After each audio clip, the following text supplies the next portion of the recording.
let me, who's SB?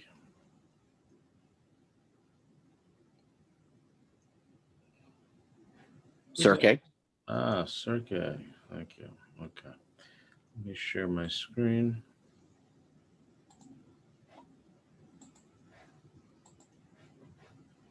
Okay. But you're not seeing the correct. Are you seeing the main screen now? I'm seeing a presenter view. You're seeing the presenter view. Thank you. Okay, let me fix that.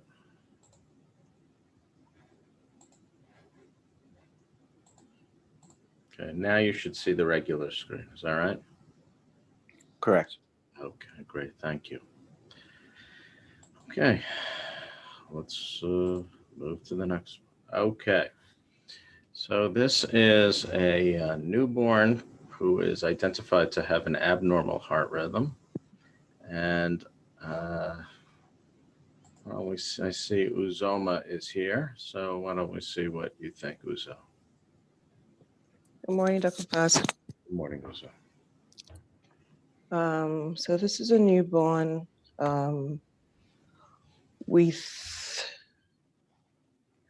I would say, wide complex. The QRSs seem a little bit wider than I would expect for this age. I agree with that statement. The heart rate is about a little faster than 150, so I would say maybe about 165, 170 thereabouts. Even a little faster, I think. Okay, maybe about 180. Yeah. And Can you tell me I don't anything more? see. Yeah, I'm trying to see if I see P waves, and I want to say that there seems to be a bump. Let me see.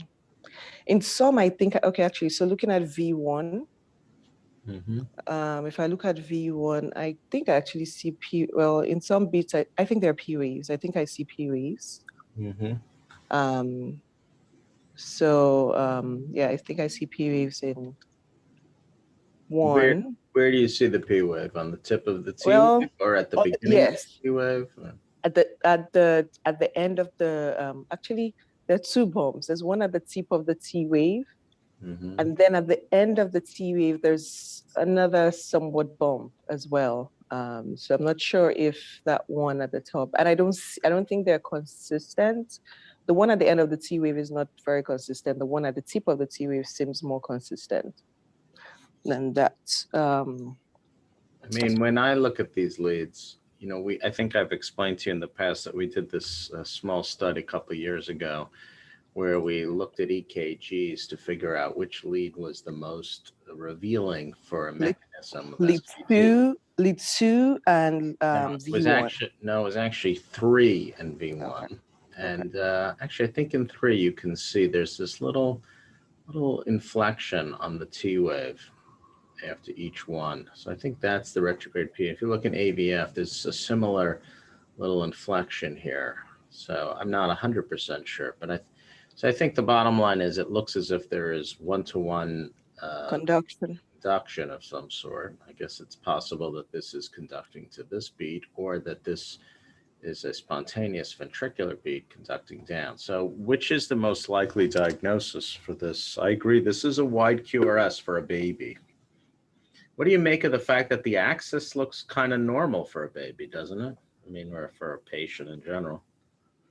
The axis looks a little bit leftward for if this is a newborn. Yeah, it looks it is more like a leftward. I would expect it to be more of a rightward axis. So I wouldn't say it's completely normal. It looks a little bit abnormal for. I agree with that statement. Very insightful. So if I'm saying there is one-to-one conduction, then I guess because I initially wanted to say maybe some ventricular rhythm. But if I'm saying there's a one-to-one conduction, then is it some aberrantly conducted SVT? Well, so when you say SVT, what rhythm are you invoking? Are you invoking ORT or AVNRT or? What are you trying? I'm invoking ORT just because I can see the P waves a bit more clearly. Well, if you're having VT, just to throw it out there. Well, first of all, in ORT, what is the rate usually in a healthy baby?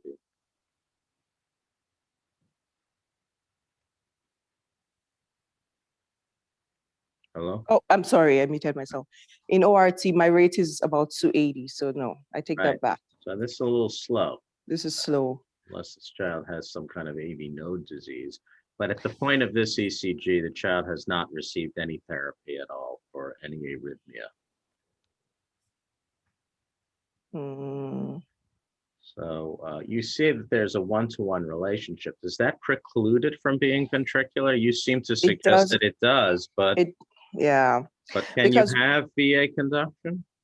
yes, you definitely can have VA conduction in a ventricular rhythm. Like when we're doing EP studies, right? We pace the We pace the ventricle V. routinely, Yes. and we're looking to see if we have concentric retrograde conduction or eccentric.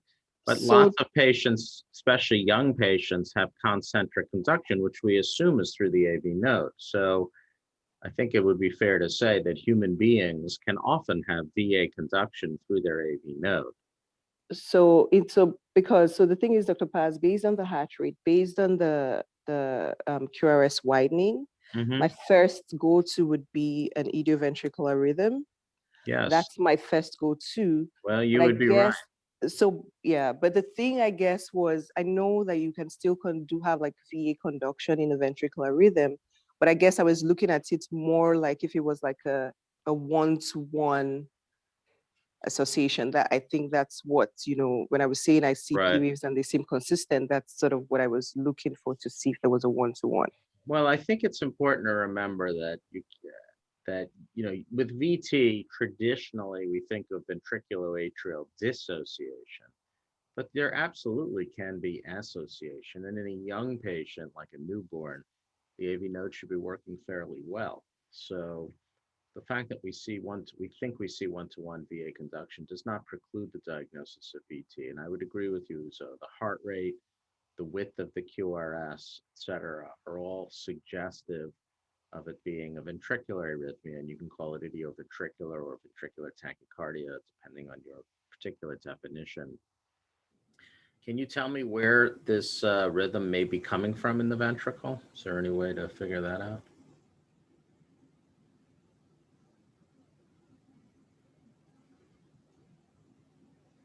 I think you're muted, Uzo, or maybe you're just thinking. I am muted, sorry. I thought you were thinking. No, I'm muted. So looking at the QRS axis in V1, and it's hard to see which deflection is greater in V1, but if I go by V6, I would say maybe more like an RVOT kind of source. Right. Why is it RVOT? I agree with you that it is probably an RVOT PVC or VT. So I usually just look at the axis of the QRS in V1 and V6, and based on that, you can tell if it's LVOT or RVOT. Well, you can tell if it's RV or LV that way. So yes, RV or LV. Yeah. So when it has a left bundle morphology, as this one does, with a very large R wave in V6, also in lead 1, that generally will put the tachycardia in the right ventricle. And then if you look at the inferior leads, they're all positive, suggesting that the focus is coming from the RV outflow down towards the inferior leads. So this combination of pattern would suggest an RV outflow VT. Okay, so very good, Uzo. You're ready to go out into practice. So let's ask Dr. Kong. So Grace, you're on and you see this rhythm, and what are you going to do about it? How are you going to treat this? Is the patient hemodynamically? That's a very good question. Let me ask you first, do you think it's likely the patient is hemodynamically stable in this or unstable in this? I would think that the patient is unstable. That's a very good answer, but it is wrong. Most patients in an idioventricular rhythm, particularly babies, will usually be stable.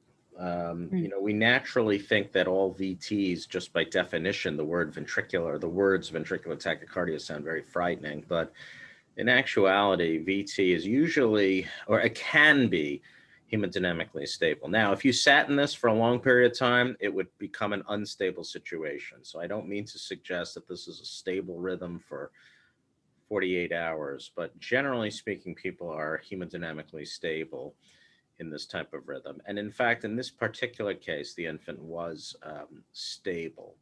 So let's say, so you're looking at this baby, the baby is stable. You can measure a blood pressure that is normal. So what would you do at this point? The baby has just had a feeding, by the way. Just took 45 mLs of expressed breast milk. Do I have IV access? You do have IV access, yes.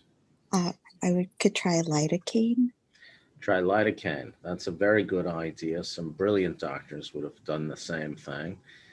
So lidocaine is one option. And how much lidocaine would you give, Grace? I don't know. So the loading dose of lidocaine is easy to remember. It's 1 milligram per kilo. And the starting dose is 20, I think it's 20 mics per kilo per minute. Okay. What are you worried about with lidocaine? Other than that, it may not work, of course, but what are you worried about? The neurological side effects.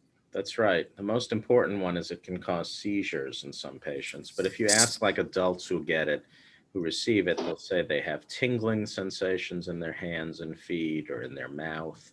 But you can definitely seize, even at therapeutic doses. So you always have to be worried about that. Okay, so you give 1 per kilo. And the tachycardia slows a little bit from like this rate of about 185 to about 180, but we're still in VT. So you started the drip. What would you like to do now? In fact, let me show you what happened after you gave a second dose. So this is what happened after the patient received a second dose, and you see that the tachycardia slows into sinus rhythm, but at the end of the strip, you see that we're back in tachycardia again. Okay. So I guess I could amiodarone. Well, you could give amiodarone. So let's go through the medicines that we could give. So what's the benefit of amiodarone? The benefit of amiodarone.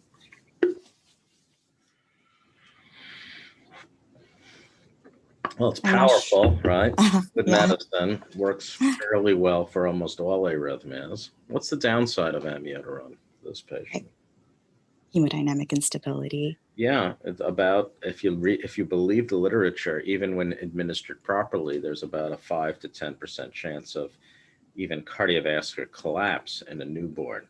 So you would rather not use IV amio if you don't have to. Now, you see, we use a lot of IV amio in the post-op period, but oftentimes the patient has already been loaded in the operating room in a very controlled setting, sometimes even while still on bypass. So it's a lot different than doing it here.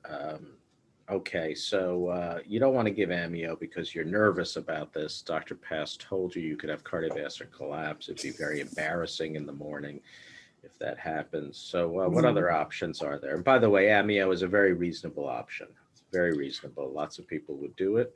It's probably a good idea. But so you've given now 2 per kilo, and you're seeing that this is happening, which is that you're in VT and the sinus rate is. So why is this happening? Well, it shows that this is some kind of an automatic arrhythmia, right? So what we have here is the sinus rate is essentially competing with the VT rate. What we want, of course, is the sinus rate to overcome the VT rate. And then you could think of the lidocaine in this circumstance as being used to slow the VT so that you are in sinus. But it isn't working enough. Go ahead, I'm sorry. No, it's okay. Give a bigger bolus of lidocaine. Yeah, you could give a third bolus. You could give 3 per kilo. And that is, in fact, what we did. We gave a third dose, but we decided that since We were nervous about the neurological side effects. We first increased the infusion rate to 30 mics. And the other thing that we did was we waited about a half hour from our second dose of we had given 1 per kilo twice. We waited about a half hour. We were on 30 mics, and we gave a third dose. And then this was the ECG. So not in tachycardia. So, okay, so in this case, the lidocaine worked pretty well. What else could we have done? So you talked about amiodarone. I think that would be a very reasonable approach. Any other agents that might have worked in this circumstance? I'm guessing, but procainamide, would Yeah, that work you could for use this? procainamide. Procainamide is a very good antiarrhythmic agent. Has very minimal negative inotropy, causes a little bit of vasodilation, but if it's given slow enough and in small enough boluses, it's uncommon to cause serious hemodynamic embarrassment. And you don't need to cool if it's not in the setting of jet that you're giving. That's exactly right. We would not have had to cool this patient as we would in junctional ectopic tachycardia. So that actually was what we were thinking was going to be our next option if the lidocaine failed. Anything else you could give? So we've talked about lidocaine, we've talked about amiodarone, we've talked about procainamide, all of them reasonable options. Any other options?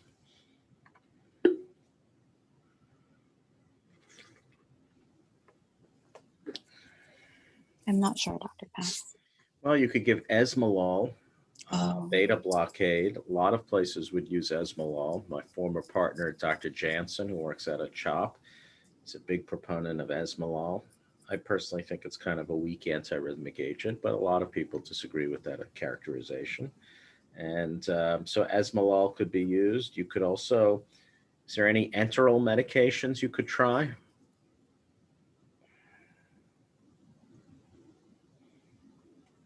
Well, you could put the patient on propranolol, right? You could do that. But generally, when somebody is in ventricular tachycardia, you would rather not enterally try to treat that. You usually want to try and treat it IV. Now, if at any time the patient became unstable, of course, we would shock the patient. And in fact, we were ready with our 2 pads to defibrillate the patient or cardiovert the patient if necessary. But my attitude was that if we did not need to cardiovert electrically and sedate and go through all of that, and if we, that it would make more sense to do this medically, because after cardioversion, there was nothing that was going to stop the patient from going back into tachycardia. So cardioversion is likely to have worked, but I was concerned that it would just come back after a shock, which is why I was preferring not to cardivert if possible. So in this case, what we did, so we're now on lidocaine, is we started enteral propranolol, and the hope is that after a day or two on propranolol, we'll be able to come off the lidocaine, and hopefully the patient will remain in sinus rhythm. What is the natural history of this? So the family, let's assume for the sake of this discussion, the family is very, very nervous about this. Why don't I switch this to David Barris? David, what is the natural history of this? We've now got control of the tachycardia. We're on a beta blocker. What would you tell the family is the likely outcome of this tachycardia? So in terms of the tachycardia, I mean, I know that we would continue the oral medication. I'm wondering if we would continue that for a couple months and then try to have the baby outgrow the medication in terms of weight. Right. So what you're basically implying is that you think it's going to go away over time. Is that right? Yeah. Yeah, that's true. So usually this type of arrhythmia, some kind of an idioventricular rhythm or a VT, thankfully in infants usually will resolve over time. The younger you are when you have a rhythm like this, the more likely it is that it's going to get better spontaneously. So that's exactly right. We would probably treat this rhythm for a couple of months, and the hope would be that it will just spontaneously terminate or go away over time, and patient will no longer have a VT or any arrhythmia. So in an ideal world, if we have control on propranolol, we would continue to use that for a couple of months with the idea of eventually coming off of it. So, but the truth is many different arrhythmia medicines would be effective in this case. And so there's no right answer, but that is what we did. And so far seems to be okay.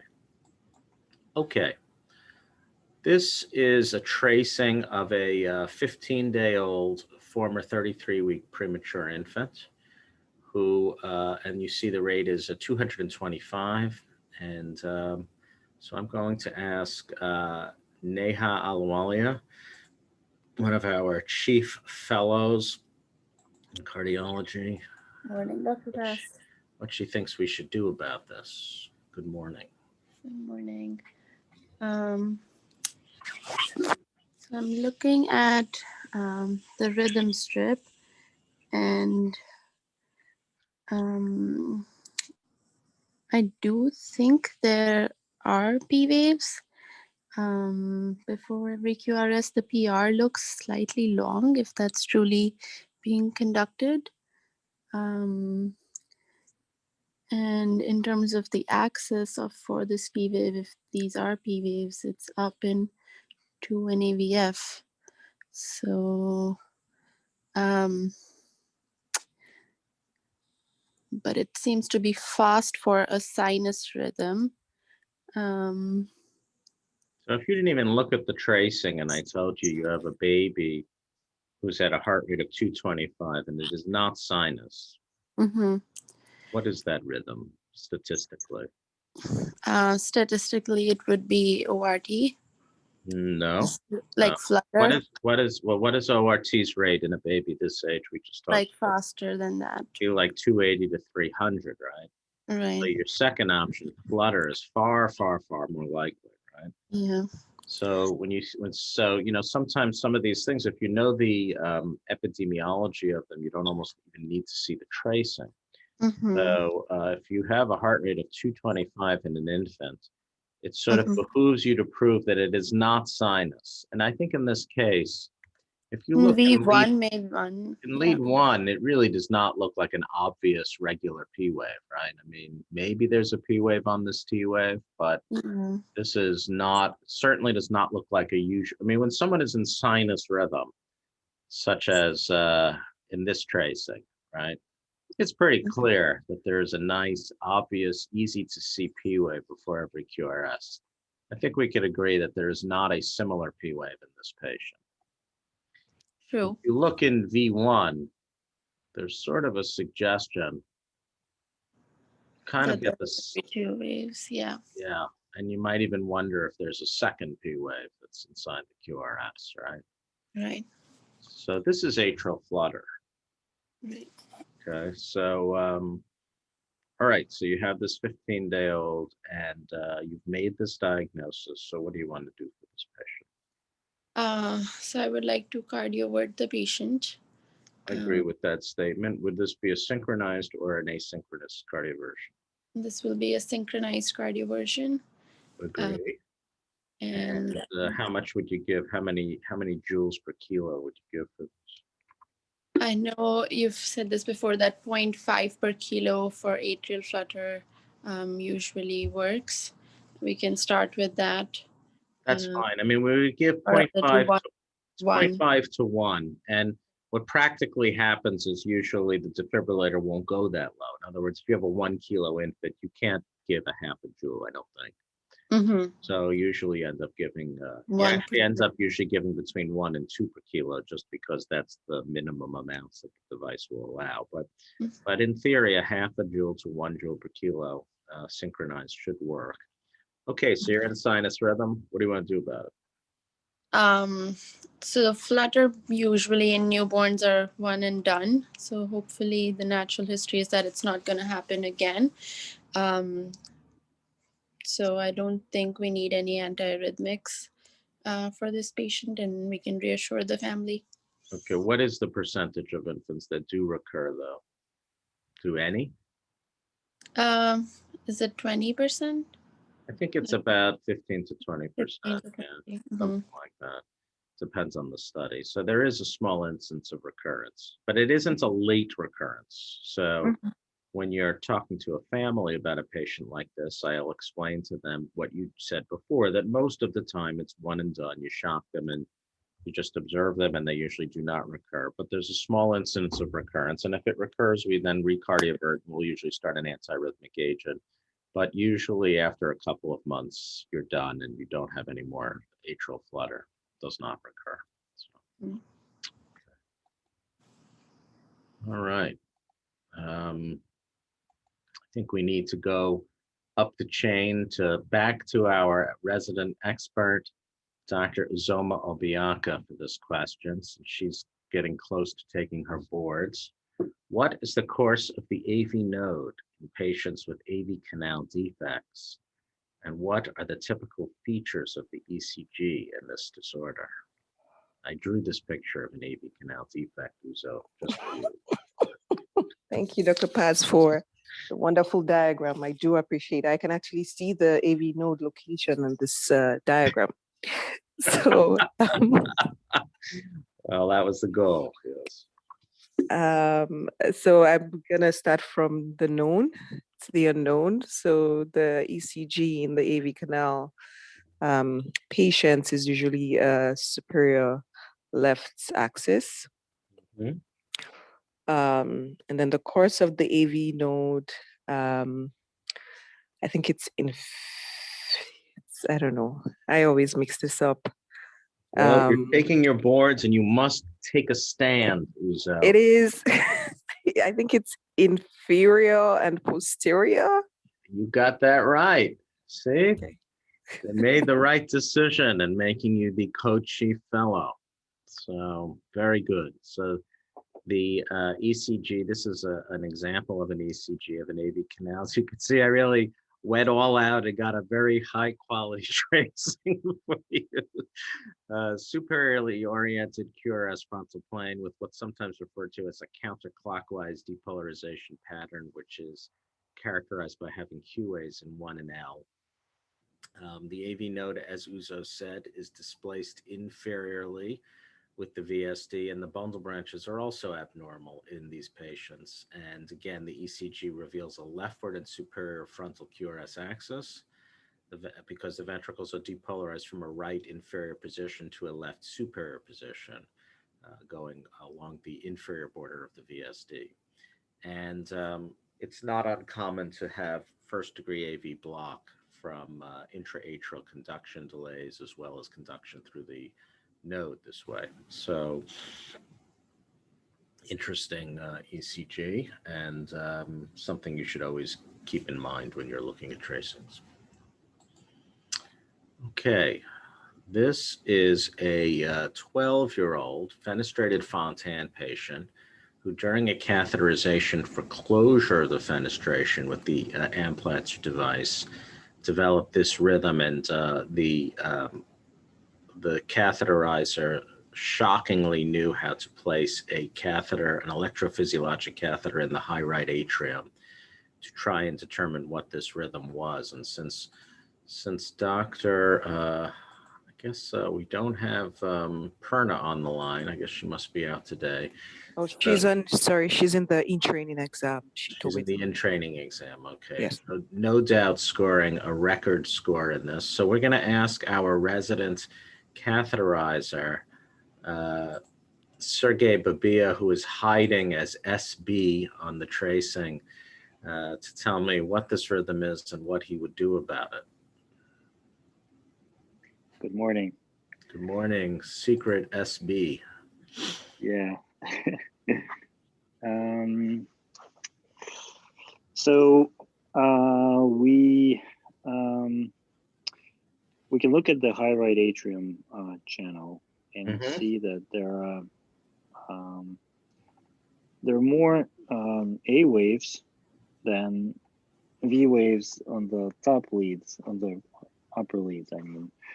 So I would suggest that this would be some kind of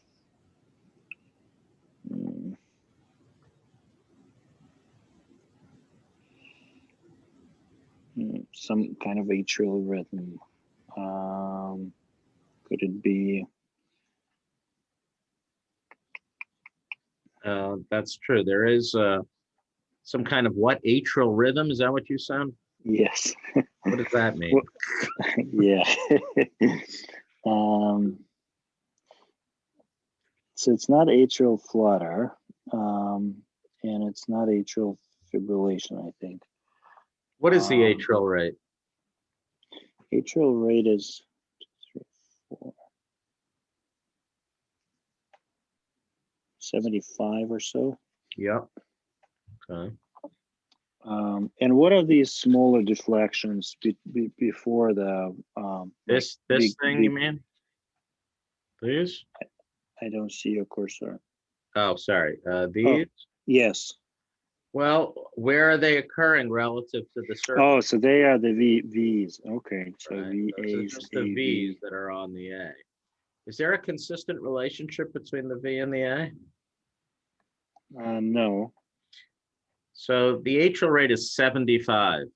Do you think it's likely that the atrium is in sinus rhythm or in atrial flutter? Or what do you think is the likely rhythm going on in the atrium at 75 beats per minute? 75 can be sinus. Right, 75 is usually sinus. And is there a consistent relationship between these A's and these V's? No, There isn't, right? there isn't. You're noticing that the A's are kind of all over the place. Also, but is there any kind, so how's the AV node working in this patient, you think? Should the AV node be conducting at an atrial rate of 75? Yeah, it's not conducting, so there's some kind of a block. That's right. So Dr. Alawalia accidentally seems to have injured the AV node when she was trying to place an Amplatzer device. So this would be the 3rd degree AV block. Well, the question is it 3rd degree? That's an interesting question. I would argue that this is not 3rd degree AV block. How would you tell?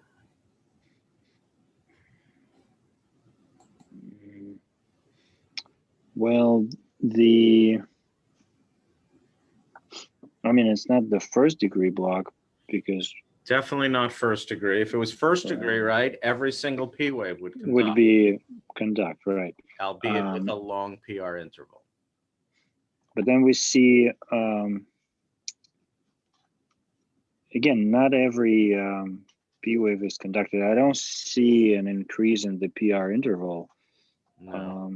PR. I mean, this is clearly some kind of, at best, it's some kind of high-grade 2nd degree block, right? It's not Mobitz 1, I don't think. Maybe it is. Actually, you know what? It is Mobitz 1.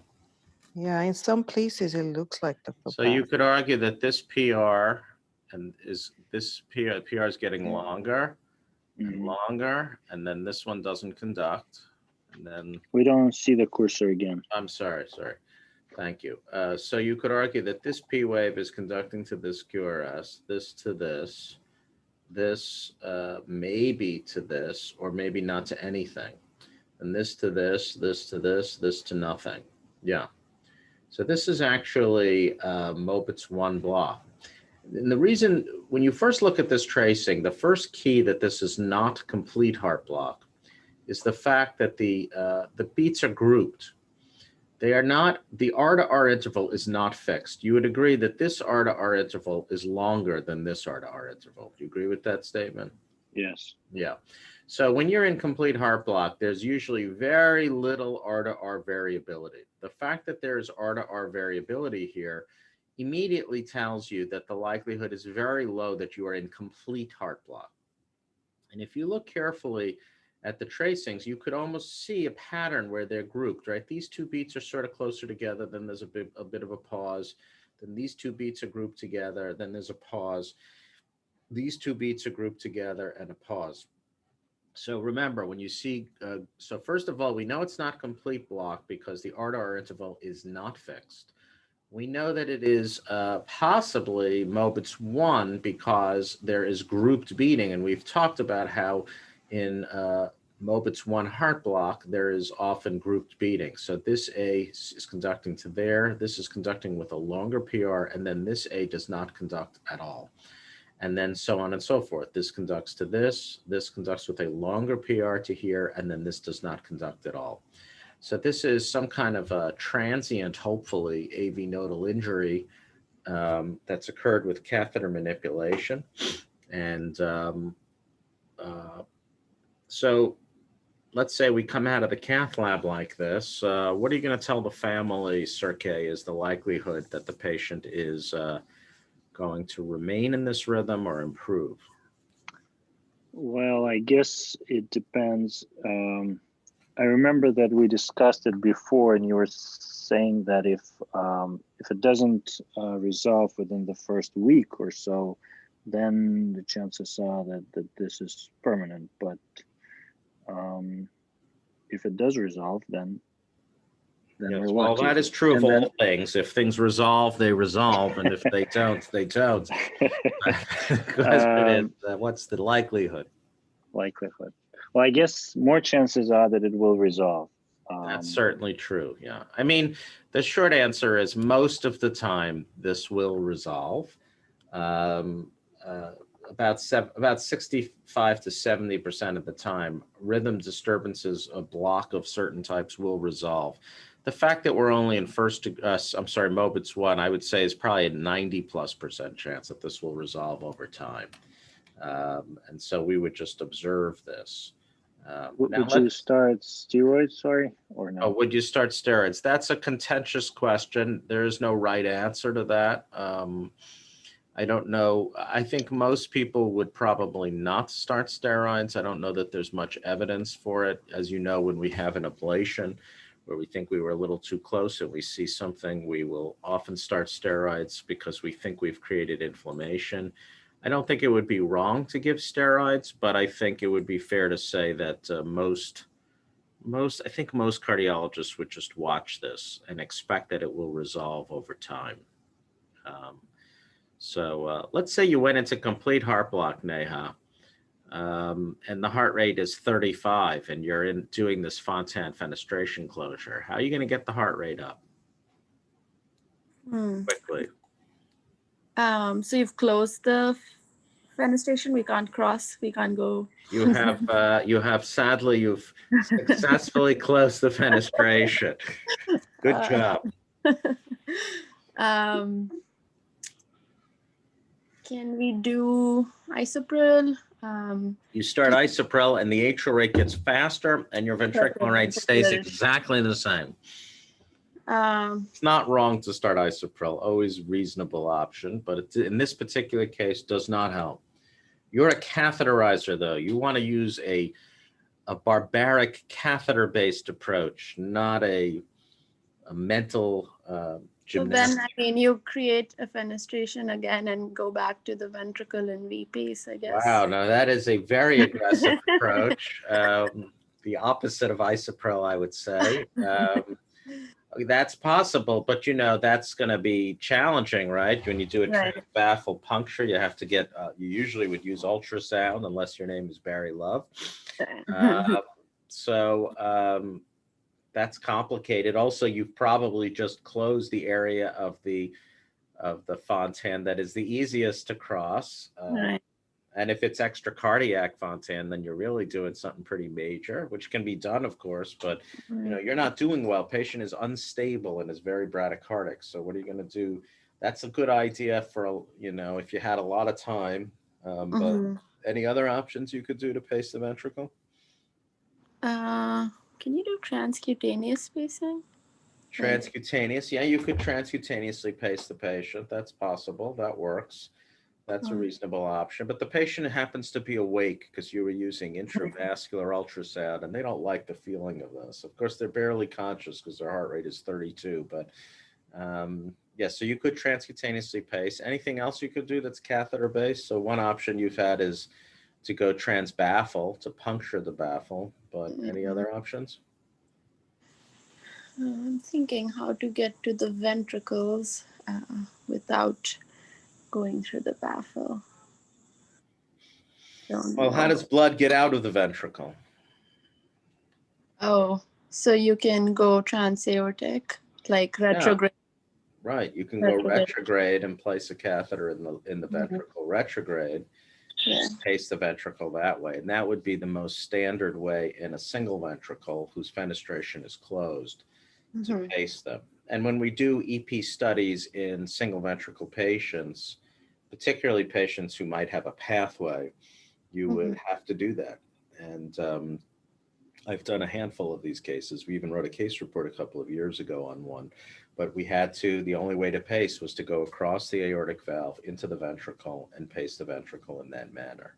So Mhm. that's obviously not a good long-term solution. You can't even leave the cath lab that way, at least not for long, because it's an obvious big thrombus risk on the left side. But for an emergency, when somebody is dying from bradycardia, that's what you would do. And there's a technique for passing an EP catheter across the aortic valve that would avoid injuring the aortic valve. So next time we have to do that, we can go over that. So that's the most obvious, right? Is to just go directly retrograde into the ventricle, especially if you've just closed it. If you have the fenestration open and you know where it is, well, then just pop through the fenestration and pace the ventricle. In this case, of course, you wouldn't need to do that because this is just Mopit's one block, but you would want to at least consider that if you were in complete block or if you were in high grade block and you had no conduction and very slow heart rate with hemodynamic embarrassment from it. All right, I think we're going to stop here. I will see you in a few minutes at sign out. Thank you all very much. Have a great day. If I don't see you, hopefully I will. Thank you. Thank All you. right, take Thank care, you. guys.